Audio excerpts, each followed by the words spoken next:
I always think it's interesting when I have a different reaction to a herb or to an oil than everyone else. And of course, that happened famously with Melissa essential oil.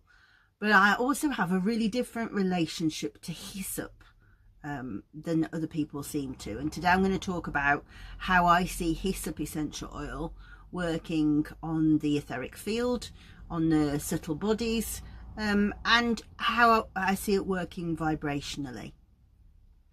So I grow so much hyssop. Hyssop and I just are the deepest of friends. And obviously I have dodgy lungs, and it has a really warming effect on the respiratory system. It's quite a hot, energetic to it, hyssop has. And it's very drying to phlegm, but also it helps to rid the body of stagnant energy.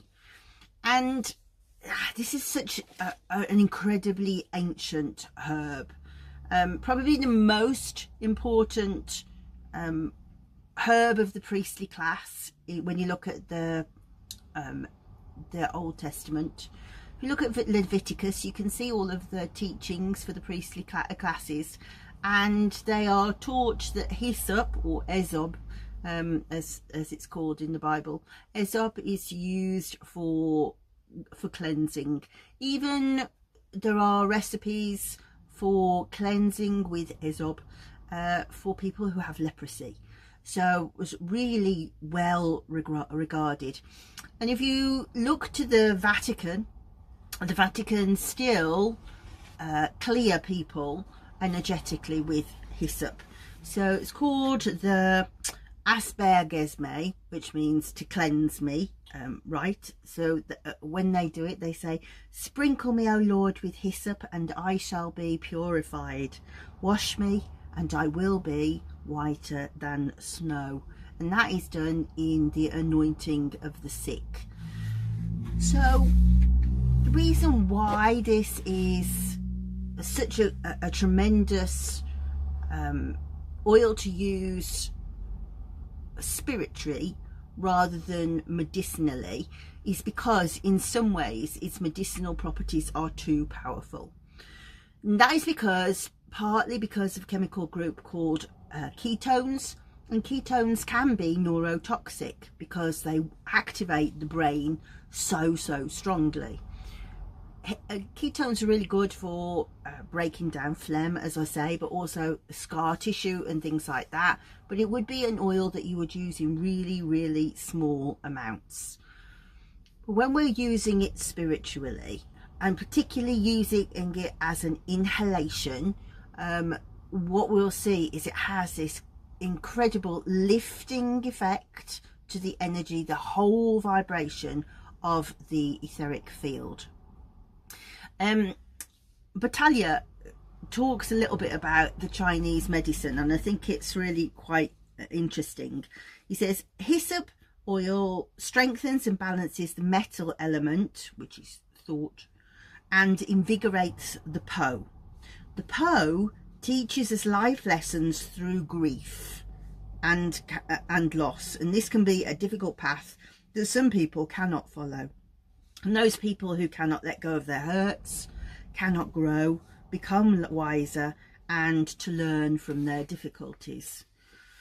Now, how I see this as being so important at the moment is if you're doing this kind of work and you are really trying to refine your etheric field so that you become more sensitive to what's going on around you, and things like prayer will do that, you know, that you want to be able to hear God, to feel God closer, but also any kind of work when you're doing kind of divination or any kind of psychic work, or even sort of plant shamanism, or for my case bee shamanism, where you are looking to extend your awareness outside of the normal consciousness of everyday work.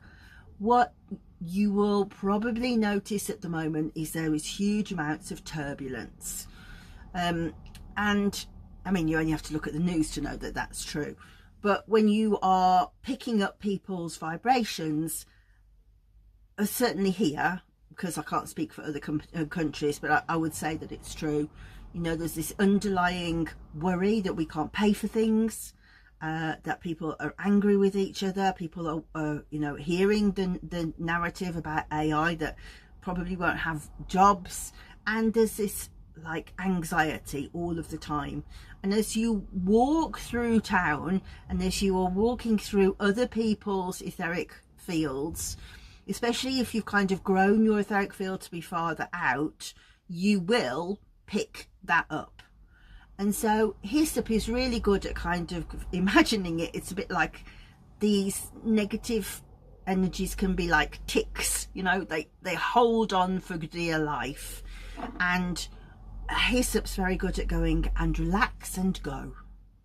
Absolutely beautiful for that. And what's really interesting to me is it's an oil that people don't like at all. And I think that is because it is too strong for the physical body, but also it has quite a spooky nature. And I always think it's really interesting when I see things differently to how my mum saw them. And she wrote about Hyssop in her Garden of Eden book. And she'd put, leave the oil alone. At the moment, it's better to use the dried herb. So this was written in 1994. The oil feels poisonous and carries with it the memories of many wicked deeds, scandal, and seems to have been used to cover the effects of poisons. It may be an antidote for poison, hemlock. It feels for the afterlife. It's another plant which is evolving. It seems to be accumulating knowledge to help with radioactivity and acid rain. And planting hyssop near water seems to absorb the acid rain. It will become a powerful 21st century detoxicant. Then she says, it seems to have been used by shamans to help to bring them in touch with the angels. And that is exactly the effect that I have when I'm working with hyssop. That's not hyssop. I don't know where hyssop's gone. Hyssop. That it's able to lift me out of the traditional feelings of being in the body. We do want to feel like we are in our etheric body. It is possible for the etheric body to shift and for it to be off kilter, and that feels very strange. And likewise, huge amounts of fear can frighten you out of your etheric body.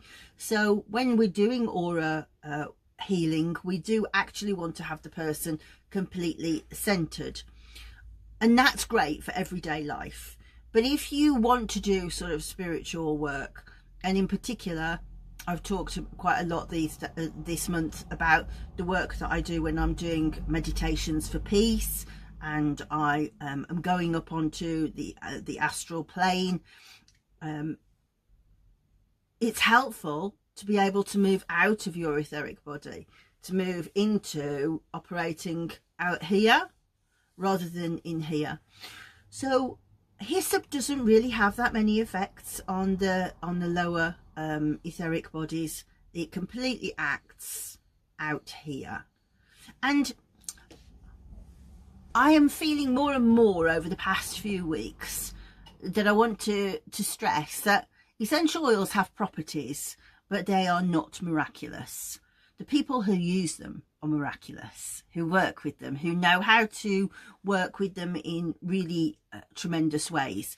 In the same way, so I used this example the other day that anybody can sit in front of a piano, and some people can play chopsticks, and some people can play Beethoven, and then those that are just like God appears when they play.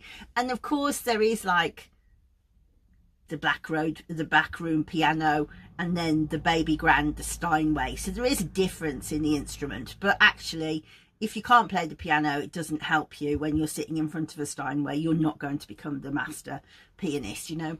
It's about refinement. And I do feel that also about the spiritual nature of essential oils. Whilst I can talk to you about the properties and I can teach you how to use them, in the end, it can only come by refinement of your own skills, which I can teach you, of course I can teach you if you want to, but that is not a lesson for YouTube. It's behind the veil stuff is what we call it in Melissa work. And so there are specific oils that you will think, well, actually that doesn't have that many properties in the physical body, and that's set aside. For example, mustard oil. I can't imagine a single time that would ever use mustard essential oil on the physical body, but spiritually, and it's extraordinary. Narcissus, same sort of thing. But while we're working on YouTube, one thing that I should explain is that YouTube doesn't like push videos to certain people. They get pulled to you. So, but YouTube also needs to be able to categorize a particular oil. And my suspicion would be that if I put something, for example, I wanted to talk about peppermint on the mental body, that would be absolutely correct. But I think that YouTube thinks, well, peppermint's just an invigorating essential oil. Like it's learnt so much about the modern clinical stuff that won't get through. So what I'm teaching you on YouTube is certainly only a small fraction of what I will teach you when we come to do Luminous Garments, and if people want to come and learn. But the nature of YouTube is it would be a waste of my time teaching you a lot of it. So things like these particular oils, like for example rose, violet leaf, hyssop, have strong effects, but they are quite narrow in their field of work. Well, no, rose has got a wide field of work, but hyssop has quite a narrow field of work, and its effects are to strengthen the second etheric body here, which is the body of will. And if you think about how in the New Testament Jesus is on the cross and he's given a piece of hyssop on a sponge on a hyssop stick to suck, and that's kind of the end of the story of his physical life. From then he starts to release and let go. But also when it comes to the body of will, that's as much about surrendering to what should happen, and as well as it is about continuing to fight, to be able to really tune into, well, what is supposed to happen here. And so hyssop is really, really helpful for people who, for example, are later on in their illnesses, or perhaps somebody who has been in a toxic relationship for a very, very long time. It's very helpful that way. In terms of the chakras, actually it's quite basic. I would only really mainly on the heart chakra because of the effects on the respiratory system, but also on the crown chakra because it does have this connection that seems to read the environment from way out here. In terms of its energetics, first of all, it acts very it really acts hard on stagnant energy. It's like a wind coming through the aura. So if somebody's become very stagnant, and of course that stagnant energy is what happens when you have like congestion. That's what stagnant means, doesn't it? That something's congested. So it has that like invigorating energy, it has that purifying energy, it has the cleansing energy, but it also acts on, as Battaglia quite rightly says, it has this effect of asking you to engage with things that have happened in the past that were dark. And for me, I find that quite easy to think about because as a Melissa, our whole thing is about going down to the underworld and thinking about the shadow. But a lot of people don't want to do that. And so this is quite an interesting oil for you to engage with, just to kind of sit and think, well, where does it take me? I think it's such a beautiful scent. I can't understand why people don't like it. To sit and go, well, where does it take me? And if you start to think, I don't like that, I'm not going to a place, this isn't taking me to a place that I like, put the top on. Don't work with it. Simple as.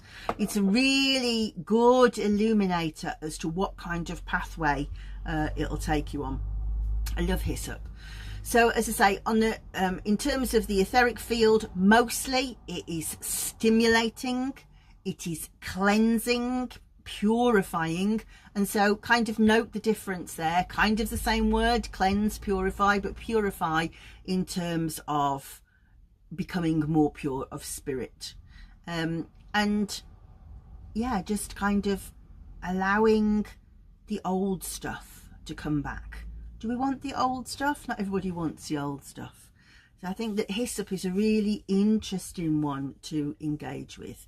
Incidentally, if you found this video but you don't know anything about the physical aspects of hyssop, I'm going to link to another video that I did with Adam that goes really deeply into the physical medicine. There's more about the spiritual side, but more importantly, there is also safety. Here, you might want to have a look at the how to cleanse your aura, to make an aura cleansing spray. And over here, I'm going to link for you the playlist of all the ones that I'm doing of these, because I'm going through lots of different oils about the etheric field. So there we go. Look out in the description and look and make sure that you subscribe. I should have said that. If you're interested in this work, subscribe, because at the moment I am creating a course to be able to teach you how to really work with the aura much deeper than I can teach you on YouTube. It will be on in a face-to-face class online that will work in a group, and the details of that will be coming soon. So make sure that you subscribe and perhaps have a look on my website too. In the meantime, see you soon.